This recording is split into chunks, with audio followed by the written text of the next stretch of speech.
El análisis político, la entrevista de la semana, la información contada de manera diferente en Hora de Cambio. Desde estos momentos nos conectamos con el Perú en Hora de Cambio. Si quieres estar bien informado, quédate en Hora de Cambio. Imparcialidad, objetividad al momento de darte las noticias con Hora de Cambio. Bienvenidos.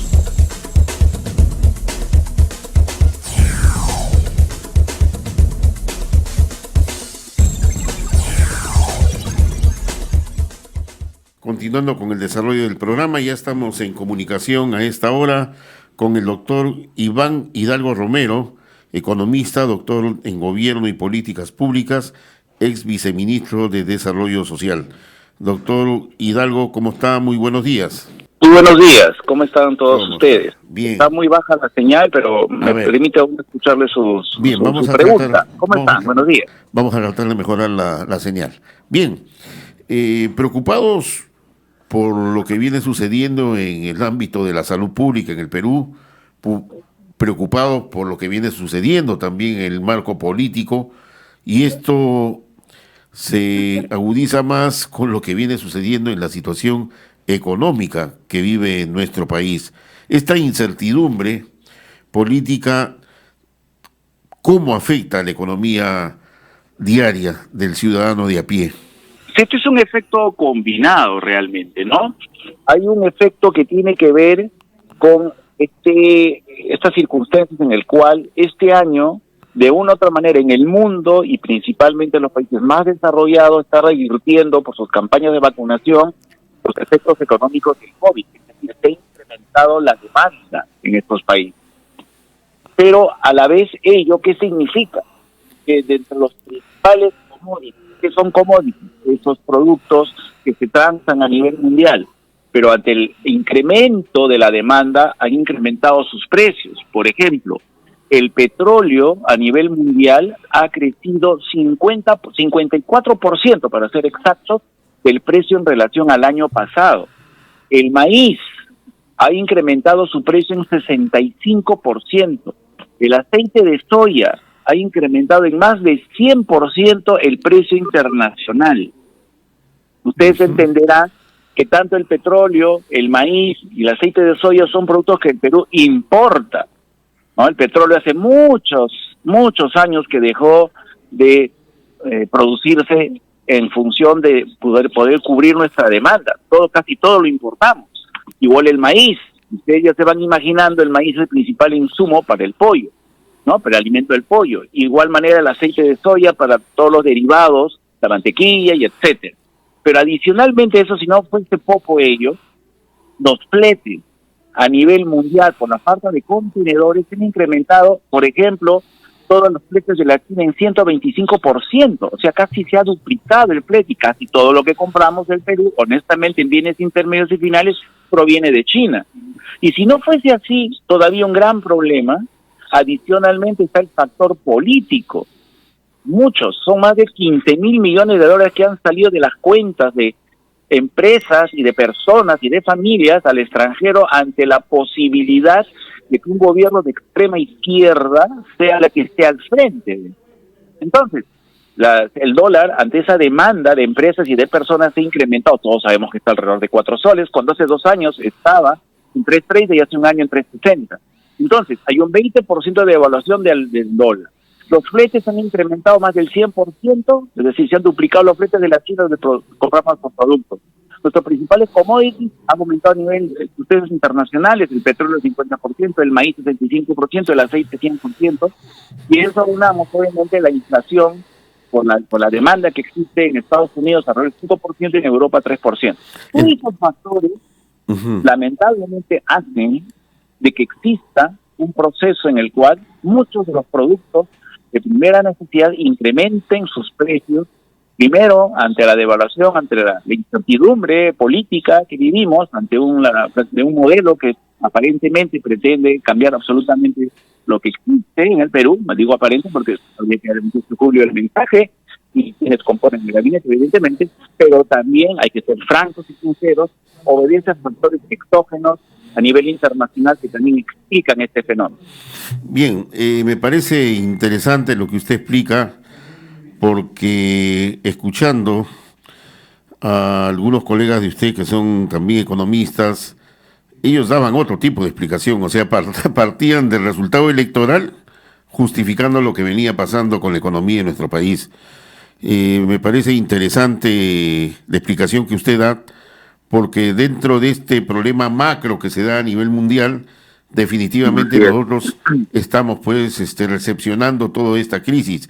Pero la pregunta sería la siguiente: ¿y esto no se preveía? ¿No se pudo tomar, digamos, las precauciones del caso para que el impacto no sea tan duro? Por ejemplo, hoy día una botella de aceite definitivamente pues no puede costar 12, 14 soles, con toda la explicación que nos puedan dar, ¿no? Sí, va a depender, sí, con toda la sinceridad del mundo, casi no lo copio nada, pero intento entender que me está explicando si esto puede subir más de 4 soles.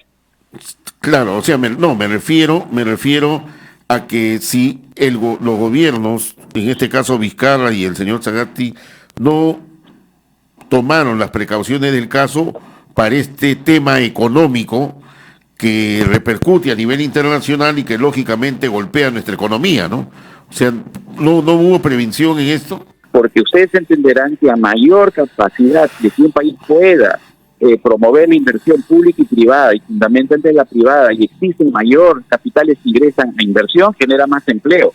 Ese empleo que se genera revierte en mayor tributación y evidentemente en un mejor bienestar de las personas. Por supuesto que sí, ha habido un efecto pernicioso que no es de ahora, viene de años atrás, yo diría de los últimos 10 años, donde se ha dejado de promover la inversión pensando de que esta es dañina, y lo que se ha hecho es que menos empleo se genere en el país, y ahora estamos pagando las consecuencias de esa precariedad del empleo. Ustedes y todos los radioyentes saben que el mejor programa social que existe es el trabajo. El peruano quiere trabajar, no quiere que le den limosnas, pero ese trabajo tiene que tener derechos, y para que tenga derechos tiene que estar ligado a empresas que realmente sean serias y paguen y realmente cumplan con los derechos laborales de los trabajadores. Eso se ha dejado de hacer, y simplemente se ha hecho crecer la burocracia pensando que de esa manera se puede traer bienestar al país. Totalmente de acuerdo, esto no es de ahora. Ahora estamos viviendo, obviamente, unas circunstancias difíciles donde esto que se ha estado, ahuyentando la inversión realmente en los últimos años, ahora se agrava porque hay una pretensión de cambiar el modelo, es decir, de Guatemala a Guatepeor. Y eso es lo que la gente, desde el más humilde hasta los empresarios, obviamente ante estas circunstancias, responden con incertidumbre. Y en economía la incertidumbre se traduce en buscar instrumentos que afiancen su seguridad. Una de ellas es el dólar, y el dólar más todas las circunstancias que les he explicado del entorno internacional hace que al final los más pobres, los que tienen que alimentarse con lo que existe en el mercado, sufran las consecuencias. Y efectivamente estamos de acuerdo con lo que usted está señalando, y la incertidumbre ha tocado usted el tema del dólar. Efectivamente, varios factores, o sea, no solamente la incertidumbre, sino también agentes que hacen que este aumento del dólar sea artificial, porque inclusive hemos escuchado a políticos decir de que el Banco Central de Reserva no debería intervenir en lo del dólar. Bueno, los políticos aprovechan las circunstancias para justamente tener réditos políticos. Acá lo que hay que tener es un manejo firme de la economía. La economía tiene que basarse en los fundamentos, y los fundamentos están en la política económica y la política monetaria. Si el Banco Central de Reserva no va a su firme y en su autonomía, evidentemente los actores económicos van a tomar nota de ello. Y también si es que va a haber seriedad en las propuestas de orden económico. Obviamente, si eso no existe, o simplemente la política la avestruz de esconder la cabeza bajo la tierra y nadie define o nadie orienta, obviamente ante esas circunstancias los políticos se aprovechan, ¿no? Acá depende de acá lo más importante es el que esté en el mando del país, dar las líneas matrices para que vuelva la calma y volvamos al sendero del crecimiento económico, pero, y eso sí lo quiero reiterar, con justicia social. Tiene que cambiar el modelo en ese sentido. Es decir, justicia social, cerrar las brechas sociales, cerrar la brecha de los servicios públicos, mejorar la educación, mejorar la salud, mejorar el empleo. Ese es el camino, pero el único camino para eso lograrlo es con desarrollo económico, convocando desde el microempresario hasta las empresas más grandes del Perú y del mundo, porque nuestra gran meta tiene que ser mejorar nuestra competitividad, nuestra productividad de capital humano para desarrollar como país. Eso es lo que el país necesita escuchar, pero mientras haya gente que no diga nada, obviamente habrán los otros que quieran aprovecharse, ¿no? Doctor Hidalgo, plenamente de acuerdo con usted, porque parece que los empresarios o el sector privado, en la práctica, ellos en buena hora que estén haciendo empresa y que ganen, nadie le quite ese derecho, por eso son empresarios y están invirtiendo pues para ganar. Pero parece que ellos solamente pensaban en el chorreo, una cosa así de chorreo, pero la cosa ya no es de chorreo, ahora es que ganancia, pero también con justicia social, como usted lo dice. Totalmente de acuerdo. Es inaceptable, y lo digo con sus 4 palabras, inaceptable que el Estado precario encima devuelva dinero a fin de año en educación, en salud, al Estado, al Tesoro Nacional, pues no tiene la capacidad de ejecutar el presupuesto. Eso es inadmisible, el pueblo ya no lo soporta más. Lo que al final hemos captado ahora es esa incertidumbre y esa desazón del pueblo de saber que sus autoridades son incapaces a nivel nacional, regional y local. Dinero hay, porque ha habido política económica que de una otra manera ha preservado la suficiente cantidad de reservas y por lo tanto recursos para ejecutar. El tema es que no hay calidad de la gerencia social, la gerencia pública. Y ese es un reto que debe ser asumido por este gobierno. Sea cual fuese, si fuese Castillo o Fujimori, bueno, como fuese, todavía no hay nada oficial, pero quien fuese, eso tiene que ser la viga matrices para el desarrollo, el Plan de Desarrollo Nacional, que tampoco hemos escuchado nada. Ahora, también, ¿no cree usted que también un poco que se está alarmando a la opinión pública en relación de que en una eventualidad que ya el jurado proclame a Castillo pueda de un momento a otro cambiar las reglas de juego de nuestro país por el hecho de tener una camiseta de izquierda, teniendo en consideración que estos cambios no son tan bruscos como serían? Ponen ejemplo de Cuba, ponen ejemplo de Nicaragua, de Venezuela. Cada país tiene sus propias realidades. Y acá... Bueno, pero discúlpeme, pero eso no se le puede achacar a la población o a los sectores económicos, eso depende del candidato, pues. Si el candidato dice que va a convocar una nueva asamblea constituyente, si dice que el pueblo y por el pueblo más el pueblo, y ni siquiera sabe lo que significa el pueblo, que somos todos, el problema no está en el receptor, sino en el transmisor. Sí, pero el problema es de que realmente el liderazgo es mediocre. Supongamos que convoque una asamblea constituyente. Mientras que convoca, mientras que se forma, van a pasar por lo menos 2 años o 2 años y medio. Donde vamos a estar complicados, donde el pueblo va a sufrir. Va a haber carestía y va a haber escasez. Pero ahí es donde viene la pregunta. El país no necesita una nueva constitución. Nosotros, pues el Perú puede reformar la constitución cuantas veces se quiera en función de la representación republicana que es el Congreso. Si eso no se entiende y se quiere, ese esquema ya lo hemos visto en Venezuela, en Nicaragua, o sea, ese es un libreto de la famosa constitución para perpetuarse en el poder. Yo no soy político, yo soy economista, claro, pero sí, tampoco soy tonto y hemos visto cómo es que empiezan los cantos de sirena para luego entronizarse y el autoritarismo se impone. Y lamentablemente, quien tiene la culpa de que la gente piense o haya dudas, son ellos. Que ellos definan cuál va a ser el rumbo del país, y mayor incertidumbre, va a haber mayor pobreza y mayor los problemas que pueden existir. Claro, el tema tampoco, a ver si me entiende lo que le voy a decir. La Sí. Constitución del 79 se hizo en el 79 y duró hasta el 93, es decir, Ajá. un promedio de 14 años. ¿Sí, pues? La Constitución de Fujimori se hizo en el 93 y ya estamos aproximadamente 27, 28 años con la misma Constitución. Sí, pues. Pero esta crisis Y la de económica... Estados Unidos tiene, ¿cuánto? Más de 200 años. ¿Y Así hay es. que modificar cada cantidad de años? No, No. la pregunta- Las constituciones se pueden modificar, pero no están rehaciendo los cimientos de una nación cada vez cuando hay el capricho de alguien. El tema es el siguiente, mi estimado doctor. Ah, La pregunta sí. es la siguiente.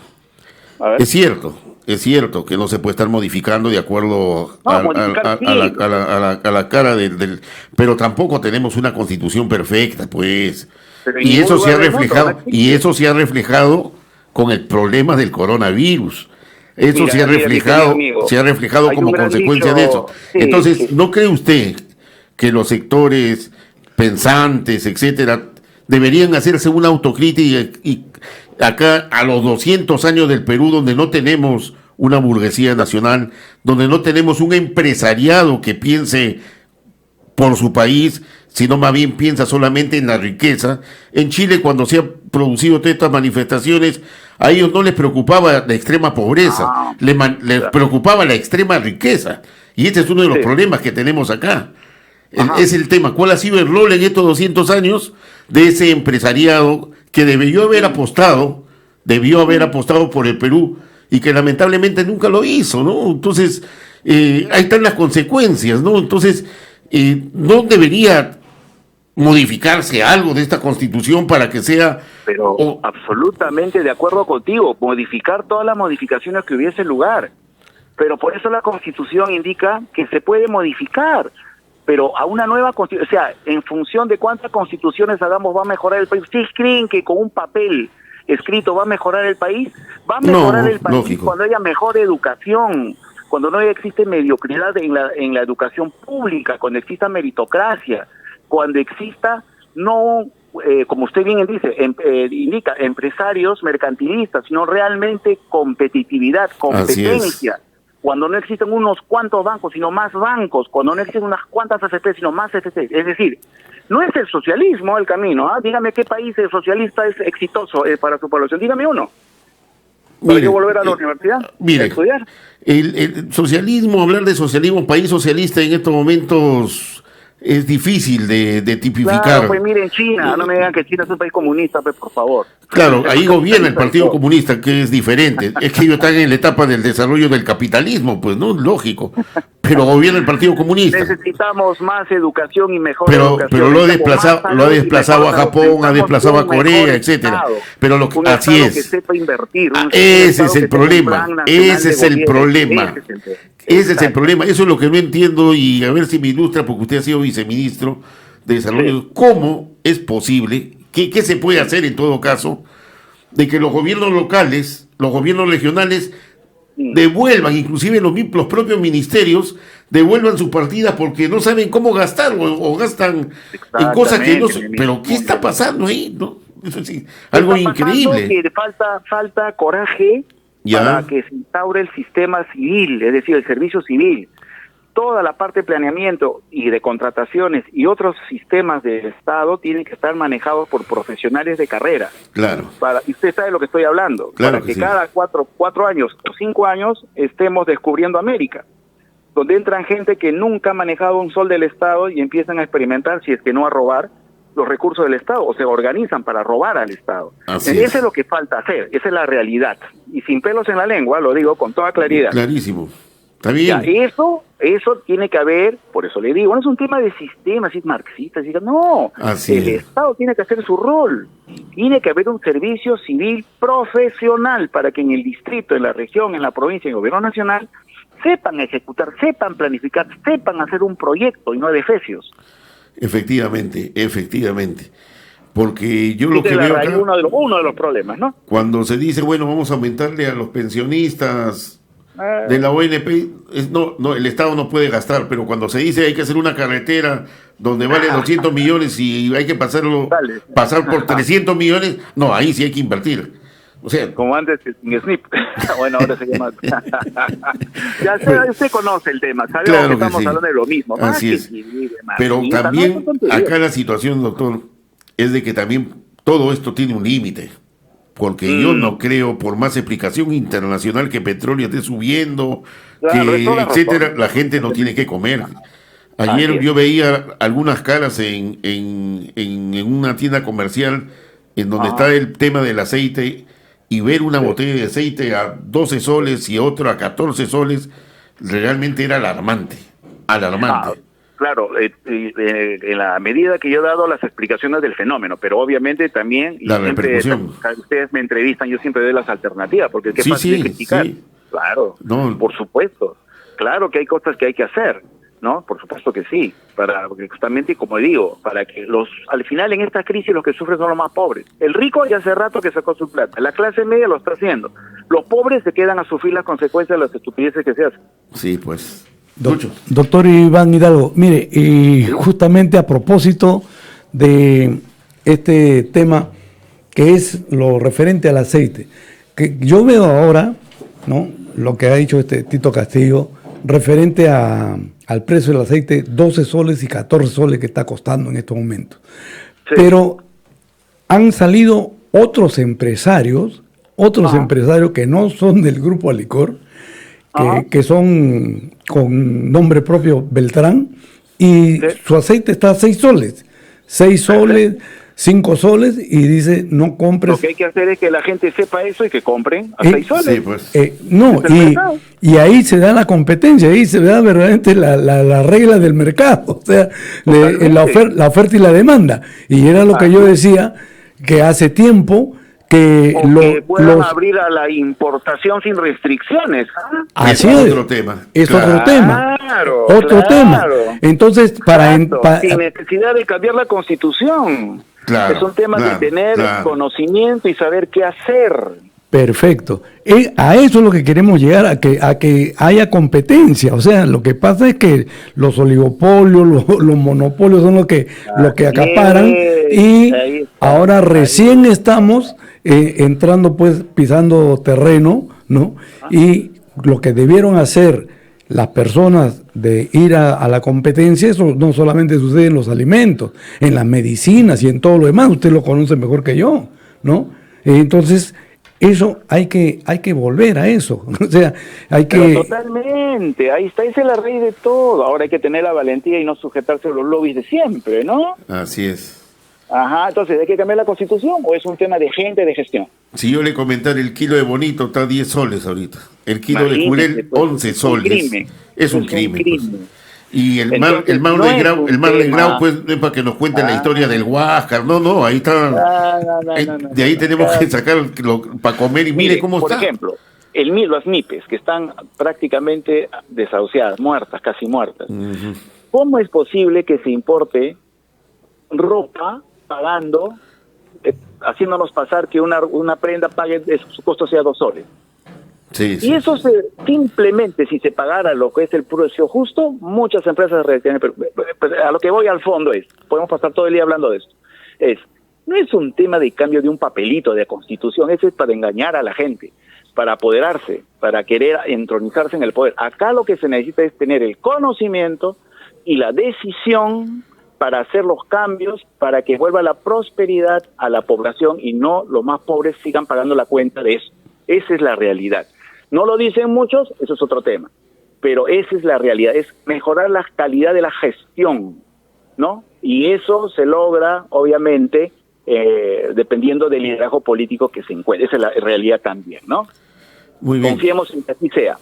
Muchas gracias, doctor Iván Hidalgo Romero. No, a ustedes como siempre. Hemos presentado Hora de Cambio. Nos volveremos a encontrar el próximo sábado, a esta misma hora y por la misma frecuencia. Nuestro equipo de producción ya está trabajando recopilando información para un nuevo encuentro en Hora de Cambio.